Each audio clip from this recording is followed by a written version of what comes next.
Hello, you wrestling fans. I just finished watching the SmackDown episode from last night, 23rd of October, and yet another great show. Last show before bragging rights, and they main evented and headlined it since a week back with CM Punk versus The Undertaker, with Scott Armstrong as the special guest referee, and with Theodore Long at ringside.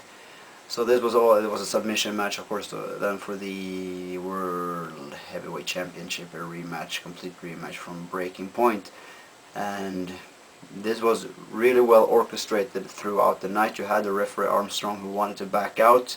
You had Theodore Long who simply was scared, and then you had the manic CM Punk who wanted this to happen because he wanted the title back. He was so convinced that if he could repeat everything, every little aspect and every little thing from that night at Breaking Point, he would win the title and he would repeat that win as well, and he could not lose by having all of those the same instruments as he had in Montreal that very night. Vince McMahon showed up and said they needed to talk, and when this was all said and done, you had Vince McMahon, Theodore Long, CM Punk, Armstrong in the office backstage.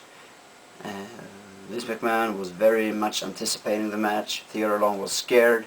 Armstrong was depressed. He didn't want to do this match. He said he had too much to put at stake for this kind of match. And you had CM Punk who absolutely loved the situation. And this was very well orchestrated because I could almost draw a line back to when Stone Cold wrestled Dude Love at Unforgiven, In Your House, Unforgiven in April 1998. You had this same kind of feeling.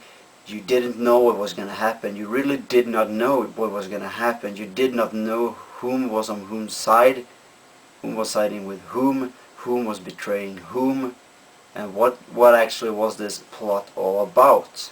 You really did not know that, and that was what was so well. You've heard Bret Hart tell us about the Montreal Screwjob, you've heard people talk about it, and they say that throughout this entire night at Survivor Series in 1997, there was this airy feeling in the air. Something wasn't as it used to be with the atmosphere. You could feel something was about to happen, and they did so good on this night to kind of make you have this feeling put forward, that you really was supposed to feel that something is not alright here. What is going to happen? There is something, you do not know what, exactly what, but there is something that is not what it is supposed to be and how it should be. Something is terribly wrong here. But what is it? You simply had to watch the match to find out. So this was exquisite wrestling booking by the creative team in WWE. Absolutely great job by the bookers. Throughout the night you also had this bragging rights match with Team Raw vs Team SmackDown, heavily changed. I did not know this before the show. I now see that there were a lot of spoilers out there, and I still don't know why the hell do people read spoilers if they're gonna watch the show. It takes the complete suspense away. It takes everything away, because you know what's going to happen. There's no surprises. There is nothing to really look forward to. Nothing. There is no tense to it because, well, you actually you know exactly what was going to happen. So I don't really understand. I mean, if you read the spoilers, you know exactly what was going to happen with the Undertaker CM Punk match. You knew the change in the Team Raw vs Team SmackDown match. You did not have to see it. This night was completely, for me, had I read the spoilers before watching this show, it would have been nothing. Absolutely nothing. So it would take 90% of the fun away with a night like this. So it was a very good show because a lot of things happened. You had JTG, Dolph Ziggler, Eric Escobar and Drew McIntyre wrestle Hart Dynasty, Matt Hardy, R-Truth and Finlay in a 4-on-5 handicap match. Shad was not there. If they lost these 4 wrestlers from the SmackDown team, they would be replaced with the 5 wrestlers I just mentioned, and that was exactly what was happening this night. You had Finlay hitting JTG with the shillelagh. Matt Hardy got the pinfall, so you have Matt Hardy, Finlay, Hart Dynasty, R-Truth now instead teaming with Kane and Jericho at Bragging Rights. I really didn't see this coming. This is very interesting by WWE. Very good TV, very simulating and very stimulating as well. You really need to tune in now. That's what they have done so good this recent weeks. You really have to tune in to find out what's going to happen, because there are so much going on every show now that if you miss a show, you miss a complete scenario, you miss a complete fallout. So this is what they need to do. Very well done by WWE, and I both like and dislike. I like that the Hart Dynasty is on the team. I think it's good. Matt Hardy is back on the pay-per-view, or Truth as well. Finlay, I don't care that much. But I also looked forward to seeing Eric Escobar, who's a really good wrestler, on the team, and first and foremost, Drew McIntyre, who's also a very good wrestler. I thought he was going to do his second straight pay-per-view since arriving in the WWE, or doing his comeback on the major shows. But that apparently will not happen, as he was scrapped from the team and replaced. And we had other matches. We had Mickie James, who is not going to be a part of the Diva 6-man tag at the pay-per-view.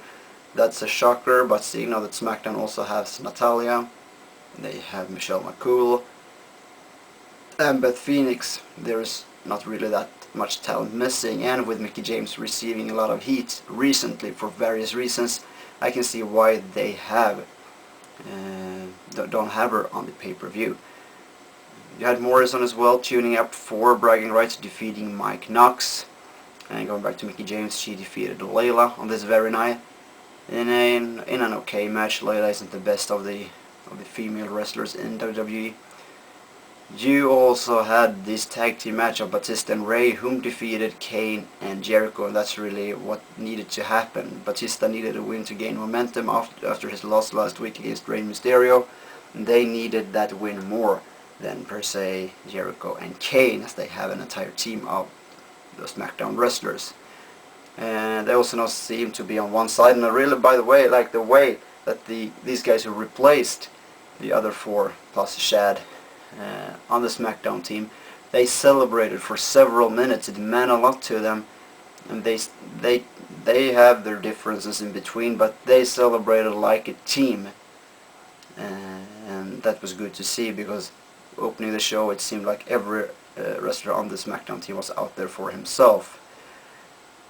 Something that Michael Cole and Jerry the King Lawler pointed out. JR was not here tonight. He was under the weather. I don't really know what's with him right now. I hope he's back in time for the pay-per-view. I heard rumors on the fact that he's not going to be on the pay-per-view. We will not know that for sure until we see the pay-per-view. Of course, there are always a lot of rumors, but likely he will not be at Bragging Rights. I think Michael Cole, Jerry Lawler did a good replacements, except for Michael Cole during the main event, CM Punk versus The Undertaker. He said before going to a commercial break, will CM Punk be able to steal the title from The Undertaker? Once again, he proves he's a kind of good commentator, but he simply doesn't have it. I mean, there's something called timing, and some people have more of it, some people have a little less. And Michael Cole's amount of timing is not that very big, so that's a weird thing to say. Other than that, as I said, a very good wrestling show. I'm looking forward to Bragging Rights, and if we're going to conclude the show with CM Punk versus The Undertaker, you had this CM Punk coming out with a referee, coming out with Theodore Long. Theodore Long placed on a chair, just like Vince McMahon was when doing the same angles back a few years ago. Theodore Long he was ordered by CM Punk to hand him the chair during a match that he sat on, but instead Theodore Long went in and he handed the chair to the referee simply because he did not want to have any part of it whatsoever. So he gave the chair to to Armstrong, who then, and CM Punk then snatched the chair from Armstrong, intended on hitting Undertaker, but clumsily was not able to do that, and Then the referee got chokeslammed by The Undertaker. CM Punk retaliated with a chair, locked him in the Anaconda Vice, but before the referee could come out, Undertaker reversed the move and won via submission. So this was a very entertaining match, and I sat there the entire time. They managed to project this eerie feeling onto you, at least onto me, especially since I haven't read the spoilers and I didn't know what was going to happen, so there was no way for me to distance myself from it due to knowing the outcome. You just sat there and you were, just like Theodore Long and the referee, you had this look on your face. You really didn't know what was going to happen. Something is not right here tonight, but what is it? So once again, very, very good show by SmackDown, just as Raw this week. I think the build-up for Bragging Rights is one of the best build-ups so far this year for a pay-per-view. Thank you for watching,